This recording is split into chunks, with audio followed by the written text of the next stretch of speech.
Hallelujah. യേശുവേ നന്ദി. പ്രിയപ്പെട്ടവരെ, ഒരിക്കൽ എന്നോടൊരു കൂട്ടുകാരൻ ചോദിച്ച ചോദ്യമുണ്ട്. ധ്യാനം കൂടിയ ശേഷമാണോ ഞാൻ വിശ്വാസത്തിലേക്ക് വന്നത്, യേശുവിൽ വിശ്വസിക്കുന്നത്, അത് ദൈവവിശ്വാസം ഉണ്ടായത്? പ്രിയപ്പെട്ട, ധ്യാനം കൂടാത്തൊരു കാലഘട്ടം എനിക്കുണ്ടായിരുന്നു.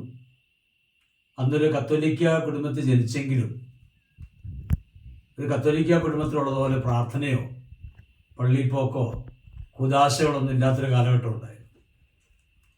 ആ സമയത്താണ് ഞാനൊരു പുസ്തകം വായിക്കാനിടയായത്. അതൊരു ദൈവനിഷേധി എഴുതിയൊരു പുസ്തകമായിരുന്നു. ദൈവത്തെ നിഷേധിക്കുന്ന ഒരു വ്യക്തി.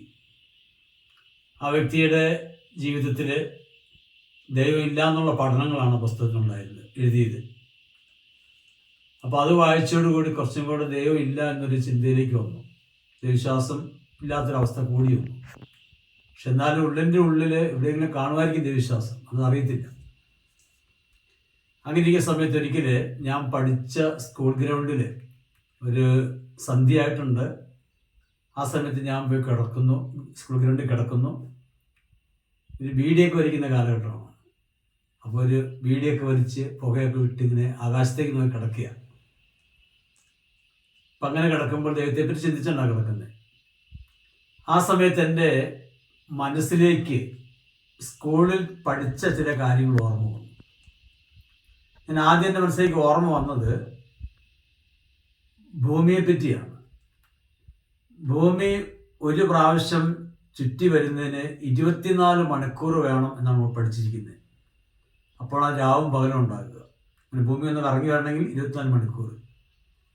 അപ്പം ഞാനിങ്ങനെ ചിന്തിക്കുവാണ്, ഈ ഭൂമി എന്ന് ഉണ്ടായെന്ന് വ്യക്തമായ കണക്കില്ല, നമുക്ക് ആർക്കും അറിഞ്ഞുകൂടാ.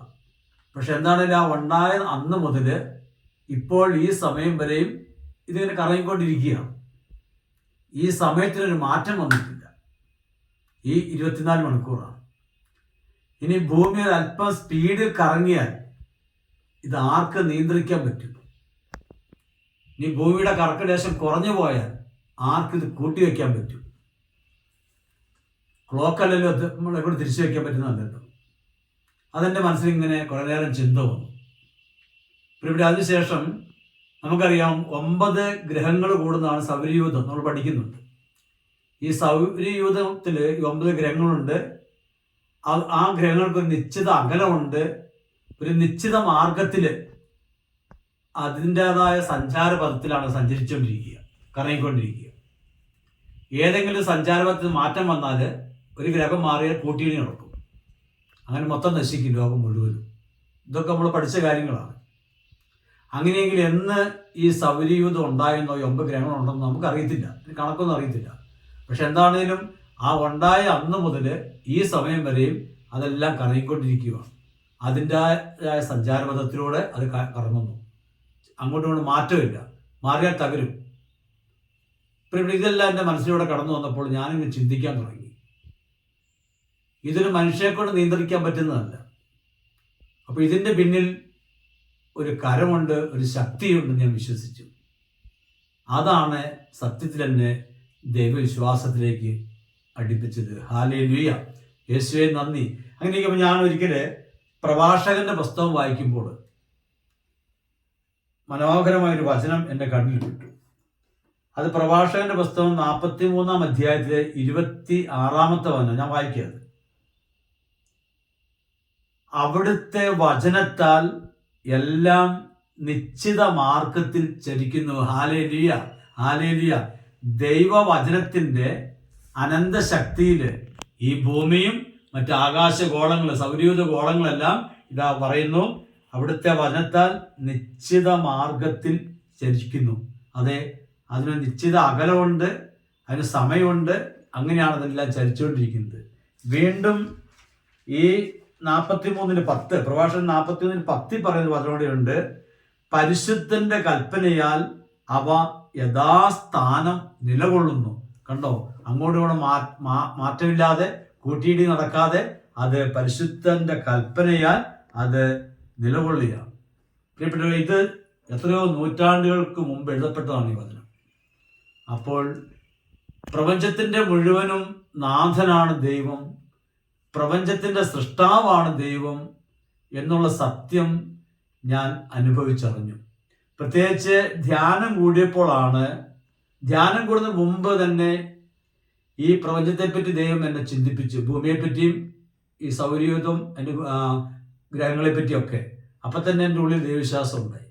പക്ഷേ ദൈവത്തിൻ്റെ സ്നേഹം അറിയാൻ എനിക്ക് കഴിഞ്ഞില്ല, ദൈവത്തെ ഏറ്റുപറയാൻ കഴിഞ്ഞില്ല. അതിന് കാരണം എൻ്റെ പാപങ്ങളാണ്. അതുകൊണ്ടായിരിക്കാം വിശുദ്ധ അഗസ്റ്റിൻ ഒരിക്കൽ പറഞ്ഞത്, ദൈവമേ, ഈ സ്നേഹം ഞാൻ നേരത്തെ അറിഞ്ഞിരുന്നെങ്കിൽ ഒരു കൊച്ചു പാവം പോലും ഞാൻ ചെയ്യില്ലായിരുന്നു. അതേത് സ്നേഹമാണ്? തനിക്ക് വേണ്ടി ക്രൂശിൽ ക്രിസ്തു മരിച്ച് തന്നെ വീണ്ടെടുത്തു എന്നുള്ള സത്യം തിരിച്ചറിയാതെ പോയി. അതിൻ്റെ കാരണം അത് പാപാവസ്ഥയിലായതുകൊണ്ട് അത് മനസ്സിലാക്കിയില്ല. പാപം ഉപേക്ഷിച്ചപ്പോഴാണ്, ദൈവത്തിങ്കിലേക്ക് തിരിഞ്ഞപ്പോഴാണ് ദൈവം എന്നെ ഇത്രമാത്രം സ്നേഹിക്കുന്നെന്ന് അദ്ദേഹം പറഞ്ഞത്. അപ്പോൾ പാപത്തിൽ ജീവിക്കുന്ന ഒരു വ്യക്തിക്കും ദൈവസ്നേഹം അനുഭവിക്കാൻ പറ്റിയില്ല, അതുപോലെ ദൈവത്തെ ഏറ്റുപറയാനും പറ്റിയില്ല. ഇതേ അനുഭവമായിരുന്നു എനിക്ക്. ധ്യാനം കൂടി കഴിഞ്ഞപ്പോഴാണ് ദൈവം എന്നെ സ്നേഹിക്കുന്നുണ്ടെന്നും ദൈവം എന്നെ പരിപാലിക്കുന്നുണ്ടെന്നും എനിക്ക് ഉത്തമമായ ബോധ്യം വന്നത്. അപ്പോൾ ദൈവത്തെ സ്നേഹിക്കാൻ പറ്റി, ദൈവത്തെ ഏറ്റുപറയാൻ പറ്റി. ഹല്ലേലൂയ, യേശുവേ നന്ദി. ജോബിൻ്റെ പുസ്തകത്തിൽ ഒരു മനോഹരമായ സംഭവം കൂടിയുണ്ട്. അതോടെ നമുക്ക് തിരുവനന്തപുരത്ത് നിന്ന് വായിച്ചു കേൾക്കാം. ജോബിൻ്റെ പുസ്തകത്തിൽ ഒരു മനോഹരമായ സംഭവം കിടക്കുകയാണ്. അത് നമുക്കൊന്ന് വായിച്ചു കേൾക്കേണ്ട ഭാഗമാണ്. പ്രിയപ്പെട്ടവരെ, നൂറ്റാണ്ടുകൾക്ക് മുമ്പ് ജോബിൻ്റെ പുസ്തകത്തിൽ എഴുതി വച്ചിരിക്കുന്ന ഭാവമാണ്. ജോബിൻ്റെ പുസ്തകം 26-ാം അധ്യായത്തിലാണ്. 26-ാം അധ്യായത്തിലെ 7-ാമത്തെ വചനമാണ്. ഭൂമിയെ ശൂന്യതയുടെ മേൽ തൂക്കിയിട്ടിരിക്കുന്നു.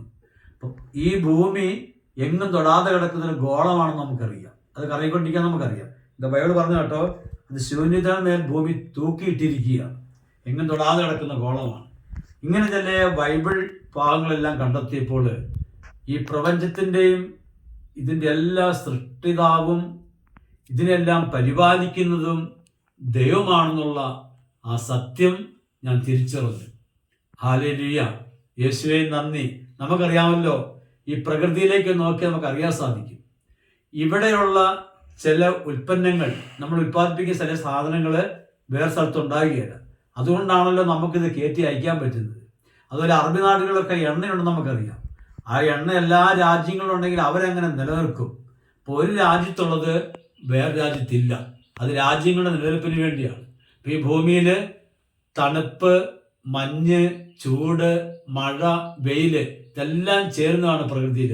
എങ്കിലേ പ്രകൃതിക്ക് നിലനിൽക്കാൻ പറ്റുള്ളൂ, ഭൂമിക്ക് നിലനിൽക്കാൻ പറ്റുള്ളൂ. ഏതെങ്കിലും ഒന്ന് തന്നെ ഉള്ളെങ്കിലോ ഭൂമിക്ക് നിലനിൽക്കാൻ പറ്റിയല്ല. ഇപ്പം ചൂട് തന്നെയാണെങ്കിൽ, അത് മഴ തന്നെയാണെങ്കിൽ, ഇതെല്ലാം ക്രമീകരിച്ചിരിക്കുകയാണ്. അപ്പം ഇതിൻ്റെ എല്ലാം പിന്നിൽ ദൈവത്തിൻ്റെ കരം ഉണ്ട് എന്നുള്ള സത്യം ഞാൻ ധ്യാനം കൂടുന്നതിന് മുമ്പ് തന്നെ ഞാൻ തിരിച്ചറിഞ്ഞിരുന്നു. ഹല്ലേലൂയ, യേശുവേ നന്ദി, യേശുവേ സ്തുതി. പ്രിയപ്പെട്ടവരെ, ഈ സംഭവങ്ങളും ബൈബിളിലെ ഈ വചനങ്ങളും ഇതെല്ലാം എന്നെ ആഴമായ ദൈവത്തിലേക്ക് അടുപ്പിച്ചു. എത്രയോ കാര്യങ്ങളാണ് വിശുദ്ധ ബൈബിൾ വായിക്കുമ്പോൾ പ്രകൃതിയെപ്പറ്റിയും ലോകത്തെപ്പറ്റിയും അതിൻ്റെ സംവിധാനങ്ങളെ പറ്റിയൊക്കെ ബൈബിളിൽ എത്രയോ മനോഹരമായിട്ടാണ് കുറിച്ചു വച്ചിരിക്കുന്നത്. 33-ാം സങ്കീർത്തനം ഈശോയെ നന്ദി, ഈശോയെ സ്തുതി, ഈശോയെ സ്തുതി, ഈശോയെ ആരാധന, ഈശോയെ ആരാധന. സങ്കീർത്തനം 8-ാമത്തെ അധ്യായത്തിലാണ്. 8-ാമത്തെ അധ്യായത്തിൽ അതിൻ്റെ വചനങ്ങൾ നമുക്കൊന്ന് വായിച്ചു കേൾക്കാം. അതിൻ്റെ 3-ാമത്തെ വചനം പറയുവാണ്, അങ്ങയുടെ വിരലുകൾ വാർത്തെടുത്ത വാനിടത്തെയും അവിടുന്ന് സ്ഥാപിച്ച ചന്ദ്രതാരങ്ങളെയും ഞാൻ കാണുന്നു.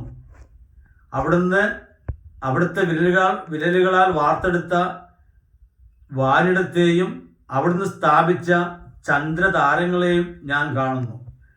കർത്താവിൻ്റെ വിരലുകളാണത് വാർത്തെടുത്തെന്ന് പറയുന്നു. പിന്നെ അവസാനം പറയുകയാണ്, 6-ാമത്തെ വചനം പറയുവാണ്, അങ്ങ് സ്വന്തം കരവേലകൾക്ക് മേൽ അവന് ആധിപത്യം നൽകി, എല്ലാറ്റിനെയും അവൻ്റെ പാദത്തിൻ കീഴിലാക്കി. Hallelujah, hallelujah. ആദ്യം പറഞ്ഞു ഇതെല്ലാം കർത്താവിൻ്റെ വിരലുകളാണ് മെനഞ്ഞെടുത്തത്, സ്ഥാപിച്ചത്. എന്നിട്ട് പറയുവാണ്, മനുഷ്യന് അതിൻ്റെ മേൽ, അങ്ങയുടെ ആ കരവേലകൾക്ക് മേൽ ആധിപത്യം നൽകി, എല്ലാറ്റിനെയും അവൻ്റെ പാദത്തിൻ കീഴിലാക്കി. ചന്ദ്രനിൽ മനുഷ്യൻ പോയില്ലേ?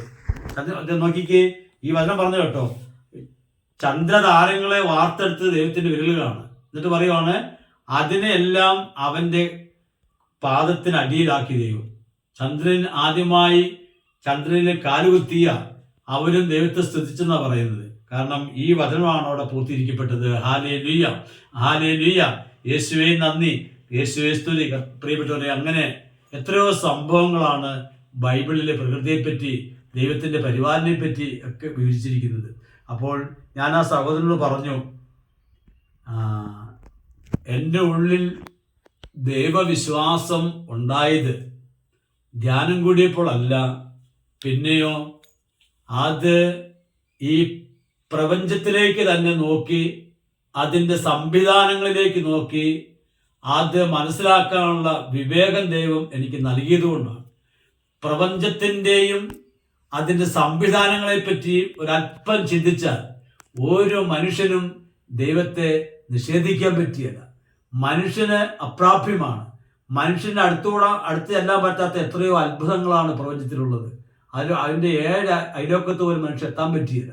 പ്രിയപ്പെട്ടവരെ, അങ്ങനെയാണ് യഥാർത്ഥത്തിൽ പ്രപഞ്ചത്തിൻ്റെ ചില സംവിധാനങ്ങളിലൂടെയാണ് ഞാൻ ദൈവവിശ്വാസത്തിലേക്ക് കടന്നു വന്നത്. Hallelujah, hallelujah. ധ്യാനം കൂടിയപ്പോൾ എനിക്ക് ദൈവത്തെ സ്നേഹിക്കാനും ദൈവത്തെ ഏറ്റുപറയാനുള്ള ശക്തിയാണ് ധ്യാനത്തിലൂടെ എനിക്ക് ലഭിച്ചത്. ഹല്ലേലൂയ. യേശുവേ നന്ദി, യേശുവേ സ്തുതി.